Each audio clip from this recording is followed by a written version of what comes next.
an enormous red dragon. Revelation 12:3.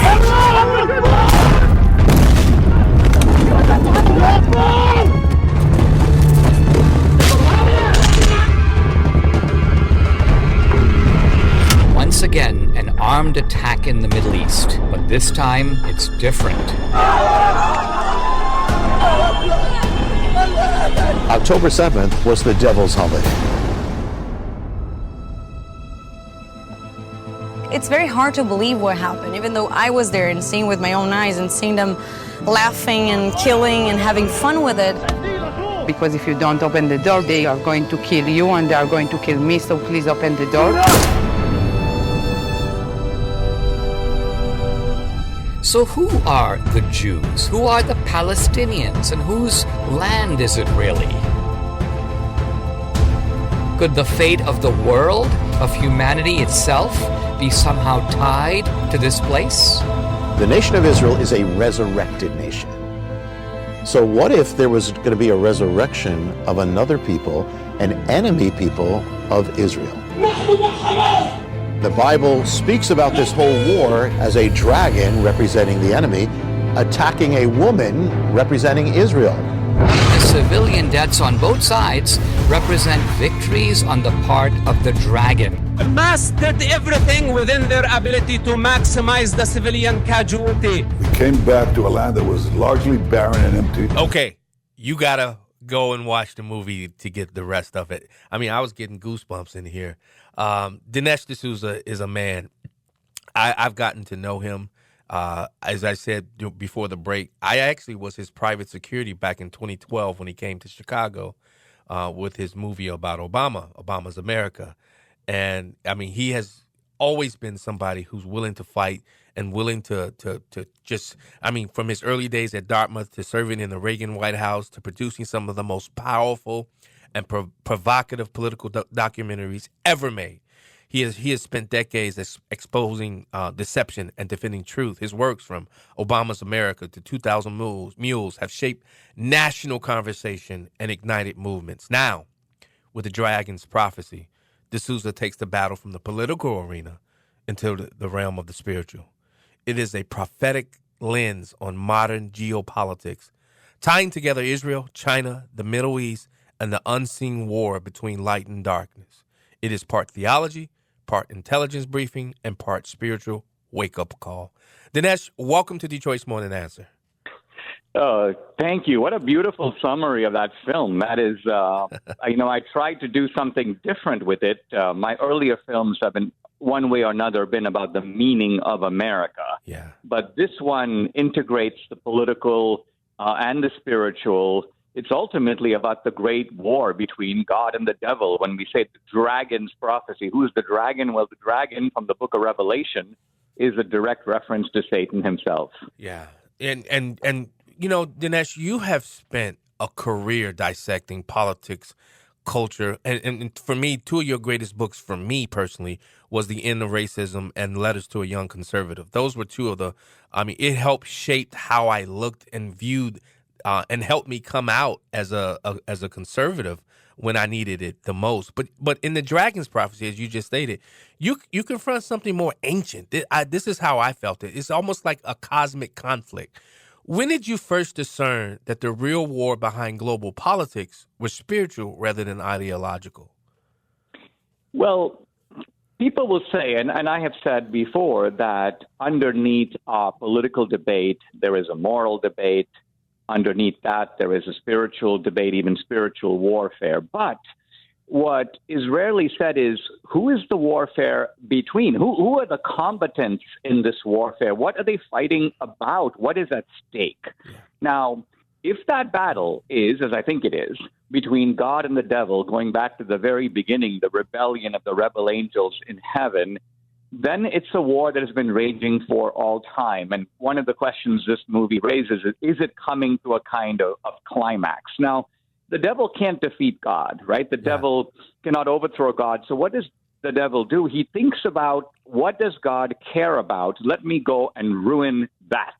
So if you think about Genesis 1, why does the devil pick on Adam and Eve? Adam and Eve didn't do anything to the devil, but the devil goes, if I can take God's cherished creation, destroy them, ruin them, then I will get revenge. I will get the last laugh on God. And so the question raised by this film is that true today of, say, the Jews? If the Jews are God's chosen people, then the devil goes, all right, I'll throw them out of their own land from the river to the sea.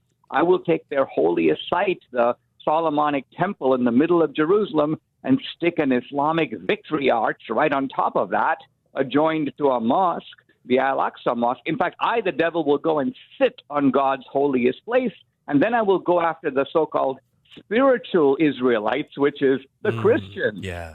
So this, if we look at what's going on between Israel and Hamas in this larger light, it gives the whole discussion a quite different significance. Yeah, and that's where I want to park that real quick, because as the film connects modern Israel's battles to prophetic history, and this is what I want to know: how do you interpret the October 7 attacks within the how do I put this, the prophetic framework of scripture, and not as coincidence but as convergence?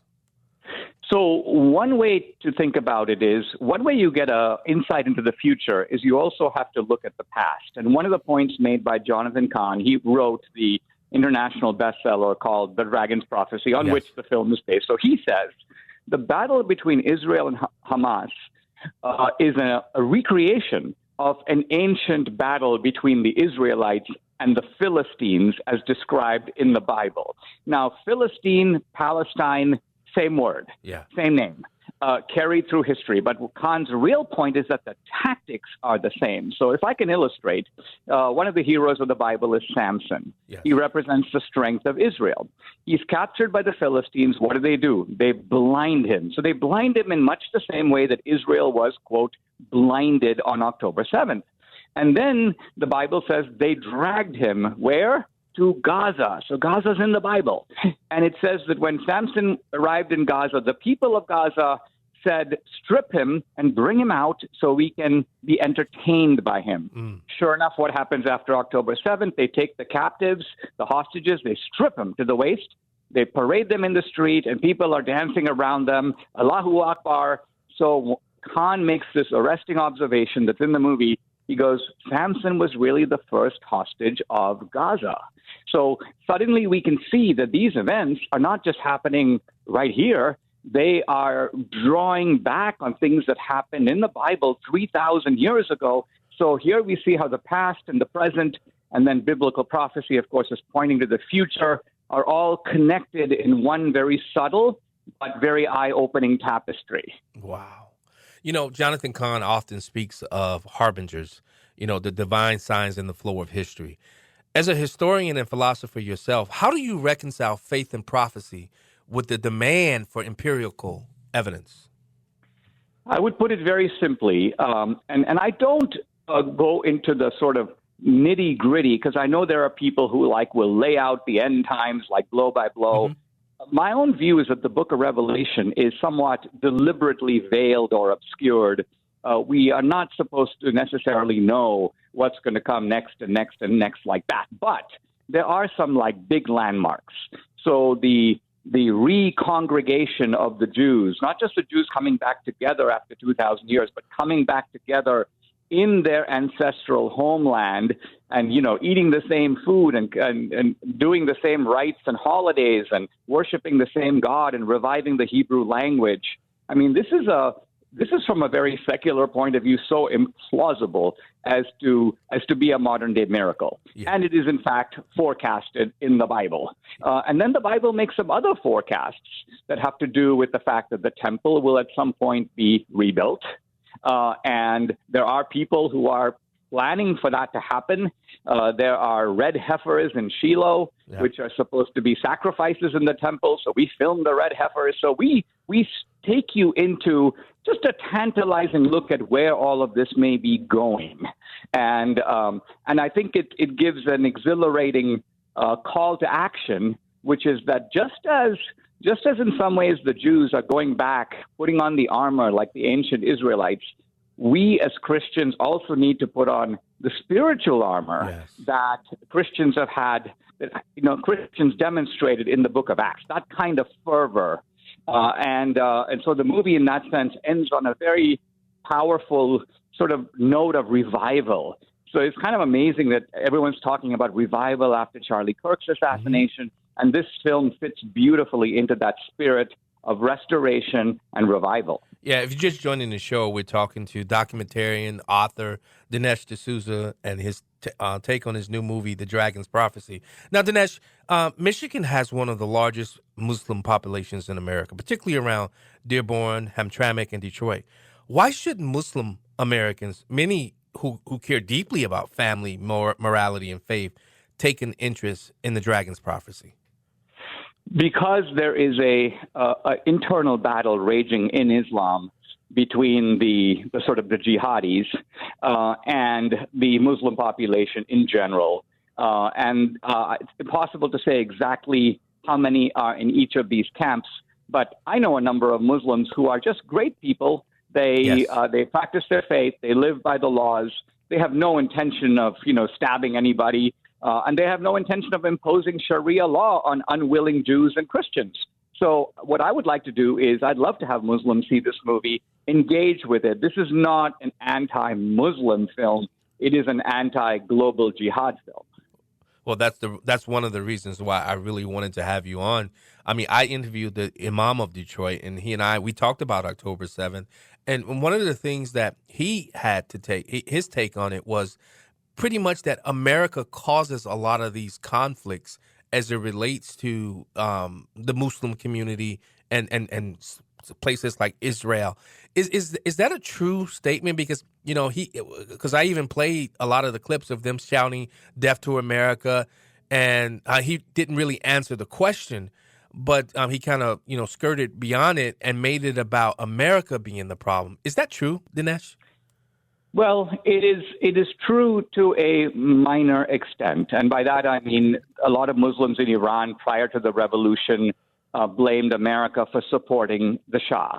And it could well be that the Shah was too brazen in his effort to secularize and westernize Iran. I think those factors did fan the flames of the Khomeini revolution. But look, there are jihadis who wake up every morning in Saudi Arabia, in Egypt, in Pakistan. These are some of the same people who did 9/11.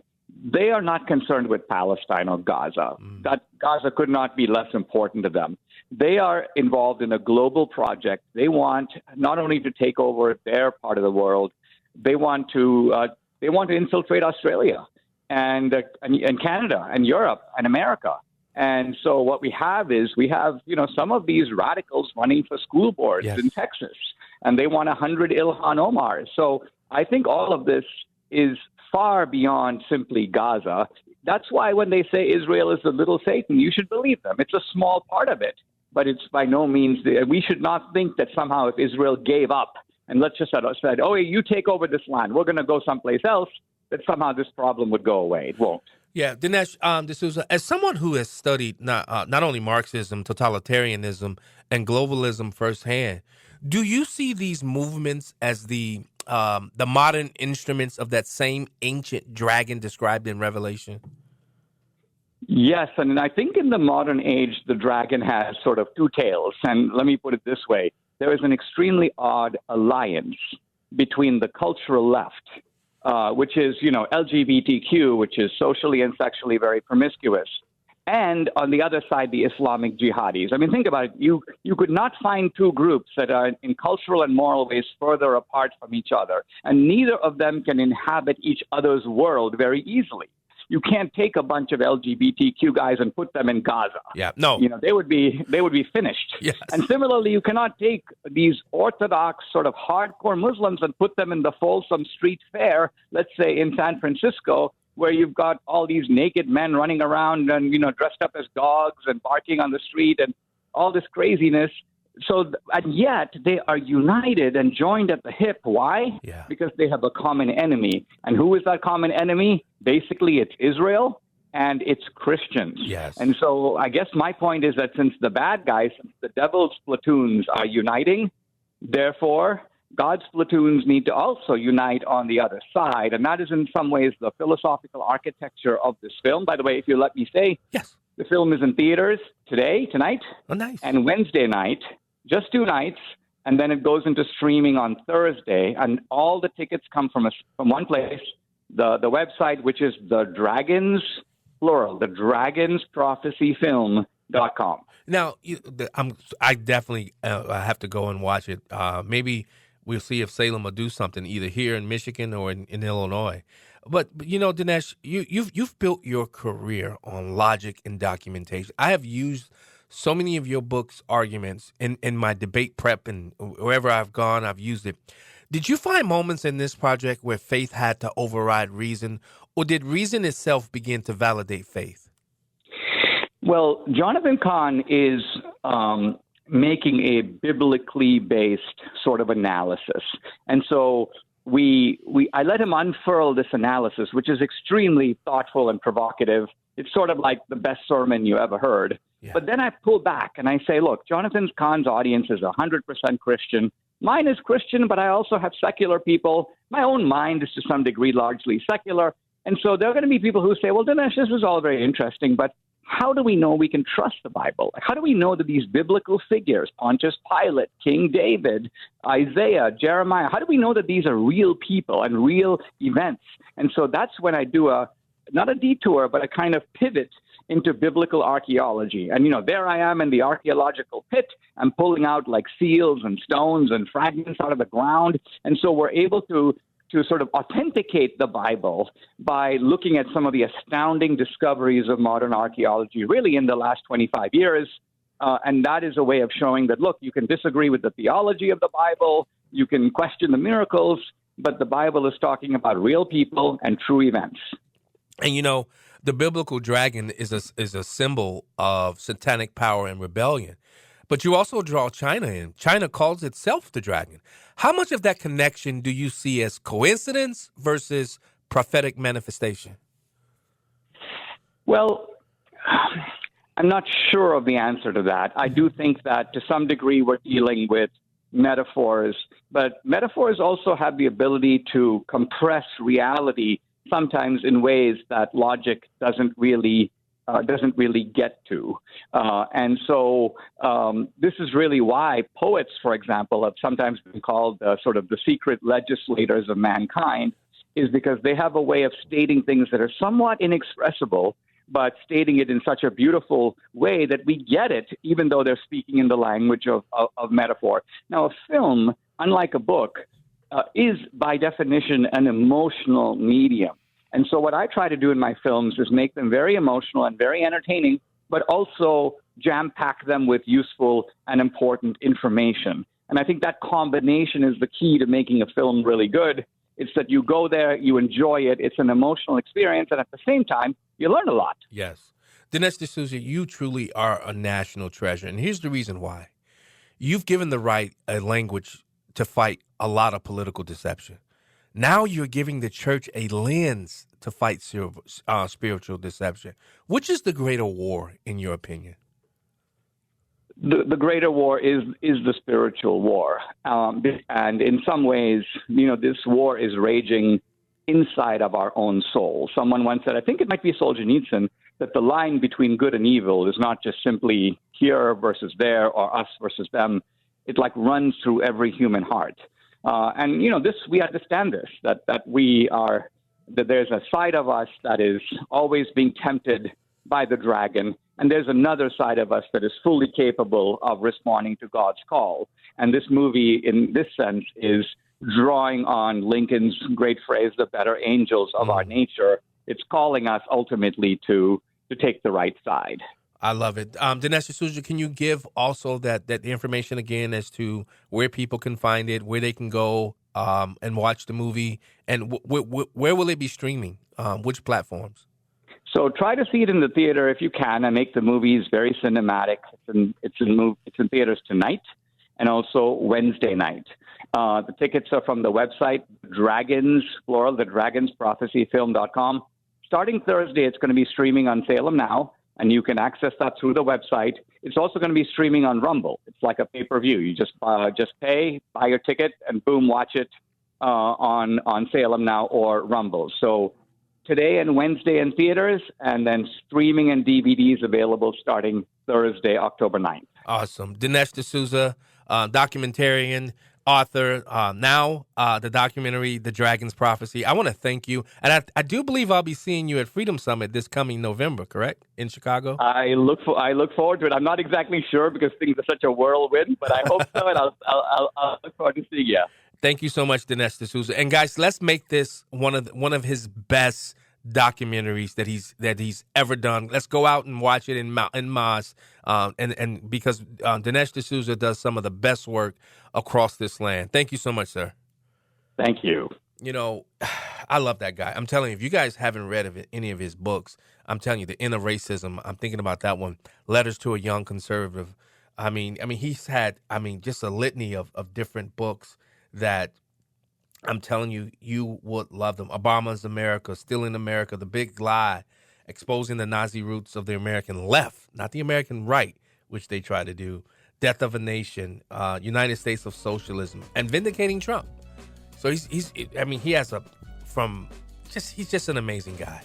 Detroit's More Than Answer, Hour 2 coming up. Don't go anywhere.